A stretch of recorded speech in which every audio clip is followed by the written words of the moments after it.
Welcome to SSG digital. आज हम इस वीडियो में आपको IT man 2025 4th April shift 1 question number 22 discuss कर रहे हैं। देखिए, एक डिटरमिनेंट दी एक मैट्रिक्स दिया है A equal to cos theta 0 minus sine theta 0 1 0 sine theta 0 and cos theta if for some theta belong 0 to पाई।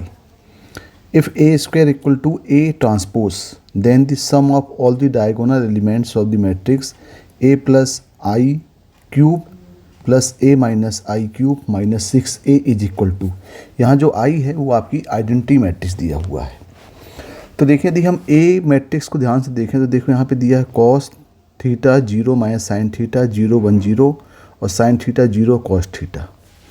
यदि इसका हम रेसिप्रोकल निकालें, यदि हम इसका ट्रांसपोर्ट निकालें, इसका यदि हम ट्रांसपोर्ट देखें और दोनों का मल्टीप्लाई कर दें, कि यदि हम इसका a और a ट्रांसपोज देखें तो क्या आएगा। देखें ज़रा, ट्रांसपोज यदि निकालें तो ये रो को कॉलम में, कॉलम को रो में चेंज करें तो हो जाएगा ये cos theta 0 minus sine theta 0 1 0 sine theta 0 and cos theta.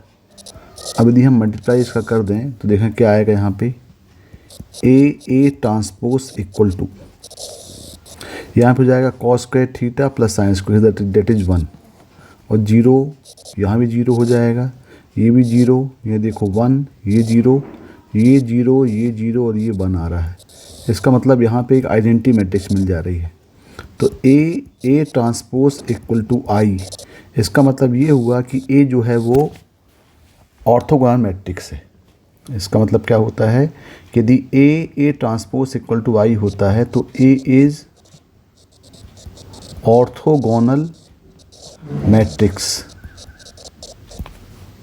तो इसी रिजल्ट को हम लेके चलते हैं कि यहाँ पे ए ट्रांसपोज इक्वल टू आई है, तो यहाँ पे ए ट्रांसपोज इक्वल टू ये हो जाएगा ए इनवर्स, क्योंकि आई अपॉन ए को हम लिख सकते हैं ए इनवर्स।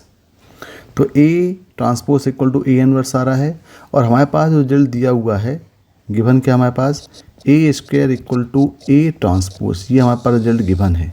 यदि हम इसका यूज़ करें यहाँ पे तो ये बन जाएगा A square equal to A inverse और ये हो जाएगा A cube equal to I. तो ये हमारे पास रिजल्ट बन गया कि भाई इस गिवन मैट्रिक्स ए का क्यूब करेंगे तो ये भी क्या मिल जाएगी, हमको एक आइडेंटिटी मैट्रिक्स मिल जाएगी। अब देखें हमें क्या निकालना है, हमें निकालना है the sum of the diagonal elements of the matrix A plus I cube plus A minus I cube minus 6a। इसके ब्रैकेट को ओपन करते हैं तो ये हो जाएगा A cube plus I cube plus 3a square आई और प्लस 3a आई square. बिल्कुल सिमिलर ए माइनस आई होल क्यूब का भी एक्सप्रेशन कर दें तो ये हो जाएगा plus A cube minus I cube minus 3a square I plus 3a I square और ये होगा माइनस 6a। तो देखें यहाँ पे ये आई क्यूब और आई क्यूब दोनों टर्म कैंसिल हो जाएंगे और यहाँ पे देखें ए स्क्वायर आई, तो ए स्क्वायर इंटू आई जो है वो हो जाएगा ए स्क्वायर हो जाएगा। कोई भी मैट्रिक्स में यदि हम उसमें आई का मल्टीप्लाई करते हैं तो वो मैट्रिक्स की इक्वल हो जाती है, मतलब ए आई स्क्वायर बी इक्वल टू ए हो जाएगा और ए स्क्वायर आई इक्वल टू यहाँ पे ए स्क्वायर हो जाएगा।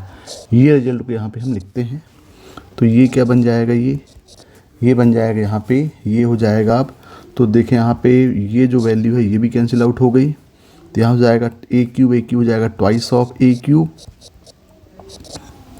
और प्लस यहाँ पे ए आई स्क्वायर तो 3a हो गया और 3a हो गया, मतलब यहाँ पे 6a तो 2 कॉमन लिए तो ये भी हो जाएगा 3a और माइनस 6a। तो यहाँ पे हो जाएगा twice of A cube plus 6a minus 6a, तो ये 6 से भी कैंसिल हो गए, यानी इसका आउटपुट जो होगा वो हो जाएगा 3a क्यूब। और 3a क्यूब का मतलब ये हुआ कि हमारे पास ए क्यूब की वैल्यू ऑलरेडी हम यहाँ पे आई प्रूव कर चुके हैं, यानी हमें जो सम ऑफ डायगोनल एलिमेंट का निकालना है वो निकालना है, क्योंकि यहाँ पे ए क्यूब इक्वल टू क्या है, आई है। तो इसका इनपुट किया तो क्या होगा, ये 2i और 2i को यदि हम सॉल्व करेंगे तो ये मिल जाएगा 2 0 0 0 2 0 0 0 2। और क्वेश्चन क्या दिया है कि डायगोनल में जो भी एलिमेंट्स हैं, the sum of the diagonal elements of the matrix, इसके डायगोनल के एलिमेंट का सम निकालना है। तो यहाँ पे सम ऑफ डायगोनल एलिमेंट्स, इसी को हम इसको हम ट्रेस ऑफ मैट्रिक्स ही बोलते हैं। तो ये हो जाएगा 2 + 2 + 2 यानी टोटल 6। तो इसका जो आंसर होगा, ये आंसर कितना आएगा, इसका आंसर आएगा 6। Okay, thank you.